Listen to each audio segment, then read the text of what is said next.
Example number 1 given 10a equal to 4/3 find other trigonometric ratio of the angle ए।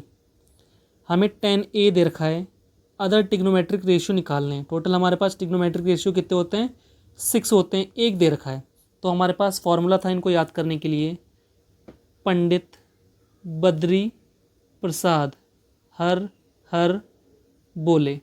सब में divide लगाते हैं। पहला वाला हमारे पास होता है साइन, फिर कॉस, फिर अगला टेन, टेन का उल्टा क्या होता है कॉट, कॉस का उल्टा सेक, साइन का उल्टा कोसेक। तो हमें 10a दे रखा है। हम 10 देखते हैं क्या होता है, p अपॉन में b।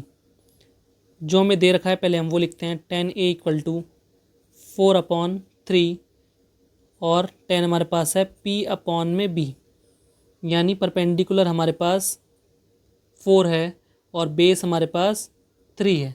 तो हम एक राइट एंगल ट्राइंगल बनाते हैं जिसमें एंगल हमारे पास a है, तो यहाँ पर a रख देते हैं। यहाँ एक 90 डिग्री एंगल होता है, इसके जो सामने वाली साइड होती है वो होती है हाइपोटेनस। ये जो एंगल a है इसके साथ में जो साइड लगी है वो हमारे पास क्या होती है, बेस होती है। इस एंगल के साथ सामने वाली जो साइड है वो हमारे पास क्या होती है, परपेंडिकुलर होती है।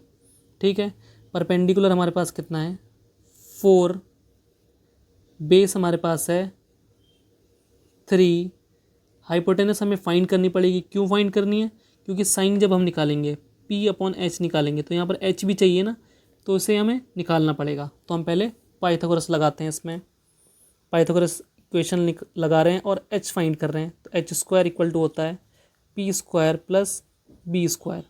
p के जगह पर हमारे पास है 4 का स्क्वायर कर देंगे, b के जगह पर है 3 का स्क्वायर, यहाँ है h² को ऐसे ही रखा, 4 4 जा 16, 3 3 जा 9, 16 और 9 को ऐड कर लेते हैं 25, यहाँ है h² को लिख सकते हैं हम h मल्टीप्लाई में h, 25 को लिखते हैं 5 मल्टीप्लाई 5। अंडर रूट करेंगे बोथ साइड। अंडर रूट क्यों कर रहे हैं, क्योंकि यहाँ पर 2 h हैं, हमें एक h की वैल्यू चाहिए, तो यहाँ से पेयर बन जाएगा। अंडर रूट क्या करेगा, एक h दे देगा हमें। यहाँ से 5 का पेयर बन जाएगा, अंडर रूट हमें क्या कर देगा 5 दे देगा। तो h हमारे पास कितना आ गया 5 आ गया, h हमारे पास आया 5। यहाँ हमने वैल्यू पुट कर दी। अब हमें साइन निकालना है, साइन निकाल लेते हैं। और यहाँ a था तो a ही निकाल रहे हैं।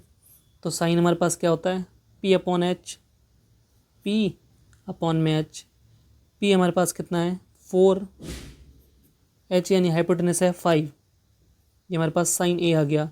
उसी तरीके से हम कॉस a निकाल लेते हैं। कॉस हमारे पास क्या होता है b/h, b/h, b हमारे पास कितना है 3, h हमारे पास 5, 3/5।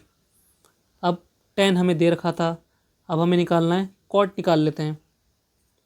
कॉट a उल्टा होगा 10 का, तो b/p, बेस हमारे पास है 3 और परपेंडिकुलर हमारे पास है 4। इसको यहाँ रख लेते हैं। अब हमें निकालना है सेक a निकालते हैं, जो होता है h/b। h हमारे पास कितना है 5, वैल्यू रख देते हैं। b हमारे पास है 3, सेक a आ गया हमारा। अब हम निकालते हैं कोसेक a, जो किसका उल्टा होता है, साइन का उल्टा होता है, यानी h/p। h हमारे पास है 5, p हमारे पास है 4, ये हमारे पास कोसेक आ गया। तो हमें यही वैल्यू को फाइंड करना था और हमने ये कर लिया। Example number 1 complete.